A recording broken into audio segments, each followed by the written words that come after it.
Welcome to movie brand. നടൻ കൃഷ്ണകുമാറിന്റെ മകളെന്ന നിലയിലും social media influencer എന്ന നിലയിലും പ്രേക്ഷകർക്കേറെ പ്രിയങ്കരിയാണ് ദിയ കൃഷ്ണ. കുറച്ച് ദിവസങ്ങൾക്ക് മുൻപായിരുന്നു ദിയയുടെ വിവാഹം നടന്നത്. ദിയയുടെ അടുത്ത സുഹൃത്തായ അശ്വിൻ ഗണേഷാണ് ദിയയുടെ കഴുത്തിൽ താലി ചാർത്തിയത്. ഈ വിവാഹം സോഷ്യൽ മീഡിയയിലും ഏറെ ചർച്ചയായിരുന്നു. വിവാഹം ലളിതമായി നടത്തിയ ദിയ കൃഷ്ണ അതിനുശേഷമുള്ള റിസപ്ഷൻ ചടങ്ങുകളെല്ലാം ഒഴിവാക്കിയിരുന്നു. അടുത്ത ബന്ധുക്കളും സുഹൃത്തുക്കളും ഉൾപ്പെടെ കുറച്ച് അതിഥികൾ മാത്രമാണ് തിരുവനന്തപുരത്തെ സ്വകാര്യ ആഡംബര ഹോട്ടലിൽ നടന്ന ചടങ്ങിൽ പങ്കെടുത്തത്. വിവാഹത്തിന് മുന്നേ തന്നെ ദിയ തന്റെ വിശേഷങ്ങളെല്ലാം സോഷ്യൽ മീഡിയയിൽ പങ്കുവയ്ക്കാറുണ്ടായിരുന്നു. വിവാഹശേഷവും പങ്കുവയ്ക്കാറുണ്ട്. ഇപ്പോൾ നിരവധി ആരാധകരുള്ള കപ്പിൾസാണ് ഇരുവരും. തന്റെ സന്തോഷം പോലും അശ്വിനെ കേന്ദ്രീകരിച്ചാണെന്ന് ദിയ പറയാറുണ്ട്. അതുപോലെ അശ്വിൻ കൂടെ ഇല്ലെങ്കിൽ താൻ എടുക്കുന്ന തീരുമാനങ്ങളെല്ലാം തെറ്റാകുമെന്നും ദിയ പറയുന്നു. ഇപ്പോഴിതാ വിവാഹത്തിന് മുന്നോടിയായി ഒരു യൂട്യൂബ് ചാനൽ നൽകിയ അഭിമുഖത്തിൽ സംസാരിക്കവേ ദിയയും അശ്വിനും പറഞ്ഞ ചില വാക്കുകളാണ് ഇപ്പോൾ വീണ്ടും വൈറലാകുന്നത്. ദിയയുടെ നെഗറ്റീവിനെ കുറിച്ച് ചോദിച്ചപ്പോഴാണ് എടുത്തുചാട്ടത്തെക്കുറിച്ച് അശ്വിൻ പറഞ്ഞത്.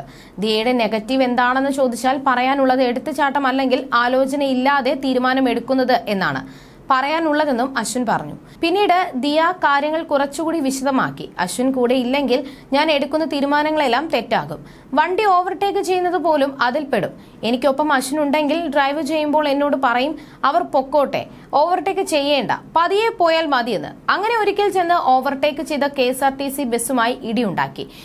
ഇന്നോവയുടെ ബാക്ക് മുഴുവൻ അടിച്ചു തെറിപ്പിച്ച് സീനായിട്ടുണ്ട്. KSRTC ബസ് ഡ്രൈവറുടെ ഈഗോയായിരുന്നു കാരണം. അയാൾ നോക്കുമ്പോൾ ഇന്നോവ പോലൊരു വലിയ കാറിൽ ഒരു തീത എന്നെ ഓവർടേക്ക് ചെയ്യാൻ വരുന്നുവെന്ന തോന്നലുണ്ടായിട്ടുണ്ടാകും. ഞാൻ കയറി വന്നപ്പോൾ അയാൾ വണ്ടി നീക്കി. അതിനാൽ ഇന്നോവയുടെ ബാക്കിൽ ബസ് ഇടിച്ചു. പിറകിലിടിച്ചതിനാൽ ഞങ്ങൾ രണ്ടുപേർക്കും ഒന്നും പറ്റിയില്ല. അശ്വിന്റെ സൈഡിലാണ് ബസിന്റെ മുൻവശം ഇടിച്ചത്. കാറിന്റെ ബാക്കിലാണ് ഇടിച്ചത് എന്നതാണ് ഭാഗ്യം. മുൻവശത്താണ് ഇടിച്ചതെങ്കിൽ പരിക്ക് ഏൽക്കുമായിരുന്നുവെന്ന് ദിയ പറഞ്ഞു. വണ്ടി സ്പീഡിൽ ഓടിക്കുന്നത് തനിക്ക് ഇഷ്ടമല്ലാത്ത കാര്യമാണെന്നും അശ്വിൻ കൂട്ടിച്ചേർത്തു. വീഡിയോ വൈറലായതോടെ KSRTC ഡ്രൈവറുടെ മേൽ പഴിചാരിയതിന് ദിയയ്ക്ക് വിമർശനം കേൾക്കുന്നുണ്ട്. Short set.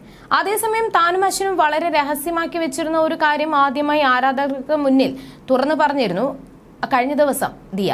കഴിഞ്ഞ വർഷം ഒരു ക്ഷേത്രത്തിൽ വെച്ച് അശ്വിൻ തന്നെ താലികെട്ടി സിന്ദൂരം അണിയിക്കുന്ന വീഡിയോയാണ് ദിയ പങ്കിട്ടിരിക്കുന്നത്. ദിയയുടെ ഒഫീഷ്യലി താലികെട്ട് ചടങ്ങാണ് ഇക്കഴിഞ്ഞ സെപ്റ്റംബറിൽ നടന്നത്. എന്നാൽ കഴിഞ്ഞ വർഷം മുതൽ ഇരുവരും ഭാര്യ ഭർത്താക്കന്മാരായി ജീവിച്ചു തുടങ്ങിയിരുന്നു.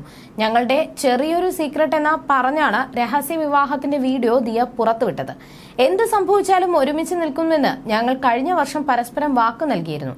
ഇതായിരുന്നു ലോകം അറിയാത്ത ഞങ്ങളുടെ രഹസ്യമെന്നും വീഡിയോയിൽ ദിയ കുറിച്ചിരുന്നു.